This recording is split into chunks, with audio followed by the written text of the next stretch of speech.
कौशल्या और रघुवीर की एक बेटी थी, सविता। सविता को बचपन में ही पोलियो मार गया था, जिससे वह एक पैर से अपाहिज थी। सब लोग उससे दया की दृष्टि से देखते थे और अपने माँ बाप की बहुत लाडली थी। उसकी आंखों में कभी आंसू नहीं आने देते थे। सविता अपाहिज जरूर थी, लेकिन सभी कामों में कुशल थी। स्कूल में भी वह सभी अध्यापकों की प्रिय थी। एक दिन कौशल्या बोली, कौशल्या, सुनो जी, सविता की 11वीं की पढ़ाई पूरी हो गई है। हमारी बेटी दिव्यांग है, उसके लिए भी ऐसा ही लड़का ढूंढना पड़ेगा। लगता है उसकी शादी करने में बहुत मुश्किलें आएंगी, इसलिए अभी से ही लड़का ढूंढना शुरू कर दो। रघुवीर, हाँ कौशल्या, सही कहती हो। सविता कितनी सुंदर और सब गुण संपन्न है, लेकिन पैर की वजह से मेरी बेटी की ज़िंदगी खराब हो गई।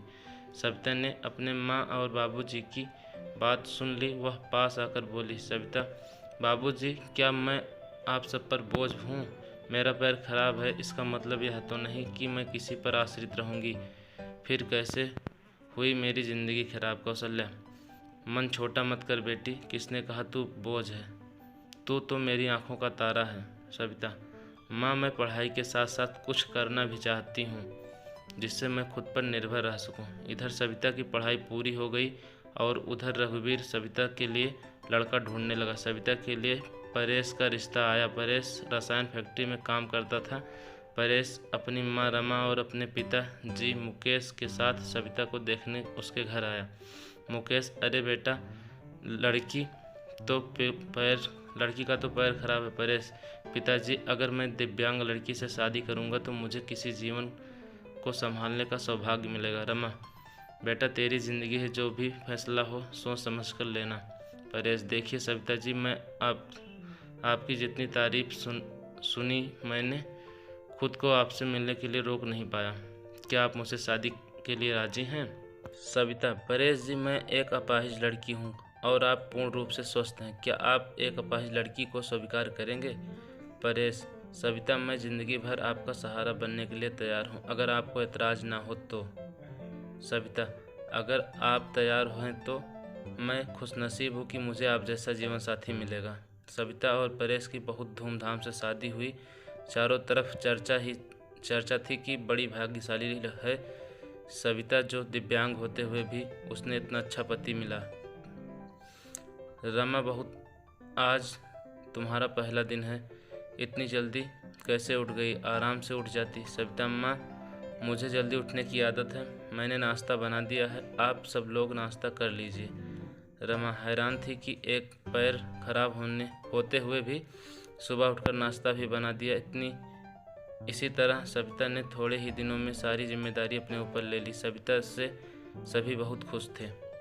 रमा, परेश, तेरी बीवी लाखों में नहीं करोड़ों में एक है। मैं तो डरती थी कि कहीं ऐसा ना हो कि एक दिव्यांग लड़की से शादी करके कहीं मेरे बेटे की ज़िंदगी खराब ना हो जाए। परेश, माँ, मेरा फैसला कभी गलत नहीं हो सकता। आपसे एक बात कह रहा हूँ कि अगर मुझे कुछ हो जाए तो सविता को अपनी बेटी की तरह रखना। रमा, चल पागल, ऐसे नहीं बोलते, वो अभी भी मेरी बेटी ही है। और अगले ही दिन उसकी खुशियों को जैसे किसी की नज़र लग गई। परेश की फैक्ट्री में जहरीली गैस लीक हो जाने से कई लोगों की मौत हो गई, जिसमें परेश भी शामिल था। जब यह खबर परेश के घर पहुंची तब घर में हाहाकार मच गया, लेकिन सविता तो जैसे पत्थर सी हो गई। वह खामोश थी कि उसकी आंखों में आंसू नहीं थे। वह परेश को यूं ही फटी आंखों से देखती रही।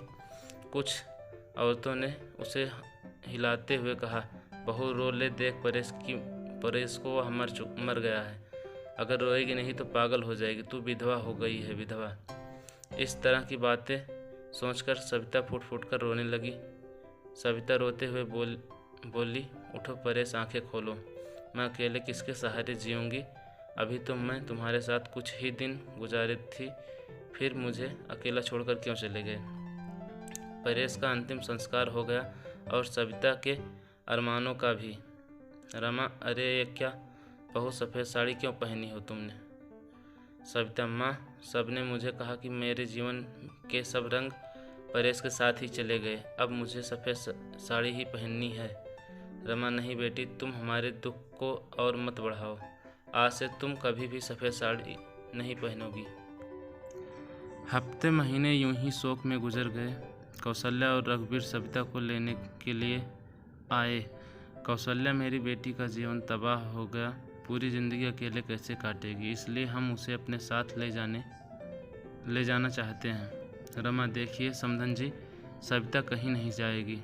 आप उसकी शादी करके कर्तव्य मुक्त हो चुके हैं, लेकिन अब हमारे भी कुछ कर्तव्य हैं। हमारी बहू हमारी बेटी बनकर हमारे पास ही रहेगी। यह कहते हुए रमा ने सविता को गले से लगा लिया। मुकेश, हाँ समधी जी, रमा सही कह रही है। हम सविता को आगे पढ़ाएंगे और किसी लायक बनाएंगे, आप चिंता मत करना।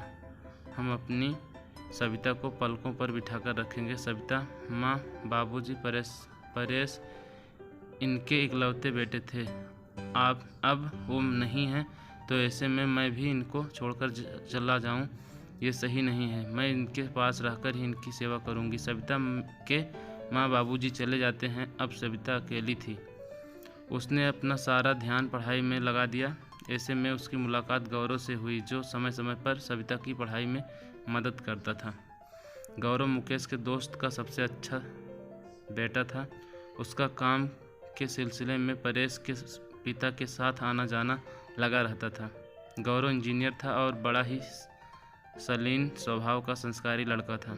चारों तरफ औरतें बातें बनाने लगी। एक औरत बोली, अरे देखो कैसी विधवा है, ये सफ़ेद साड़ी नहीं पहनती, पति का जरा भी दुख नहीं। तो दूसरी बोली, बन संवर कर कॉलेज जाती है, बेचारे रमा और मुकेश का तो बुढ़ापा ही खराब है। तीसरी औरत ने कहा, पहले इस लड़के का घर में आना जाना ठीक था, लेकिन अब परेश नहीं है तो इसे जवान विधवा बहू के घर नहीं जाना चाहिए। लेकिन सविता को किसी की बातों से कोई फर्क नहीं पड़ता था, क्योंकि उसके सास ससुर साथ थे। रमा जब इतनी अच्छी बहू के लिए लोगों के ये ताने सुनती तो वह तड़प उठती थी, रोने लगती थी। सविता ने अपनी मेहनत से बीएड कर लिया और विकलांग कोटे में वह एक शिक्षक के रूप में नियुक्त हो गई। रमा, सुनो, परेश के पापा, हमारी सविता अब टीचर बन गई है। लोग न जाने उसे कैसे कैसे ताने देते हैं। हमें अब उसकी शादी कर देनी चाहिए। मुकेश, सही कह रही हो। रमा विधवा है, अनाथ नहीं, जो लोगों की उल्टी सीधी बातें सुनेगी। हम अपनी बहू की शादी धूमधाम से करेंगे। मुकेश ने जब अपनी बहू की रिश्ते की बात कुछ लोगों से की, तब लोग कहते, अरे मुकेश, तू पागल तो नहीं हो गया, विधवा बहू की शादी करना चाहता है तू? मुकेश, हाँ, मैं उसकी शादी करना चाहता हूँ, उसकी ज़िंदगी से विधवा शब्द हमेशा के लिए मिटाना चाहता हूँ।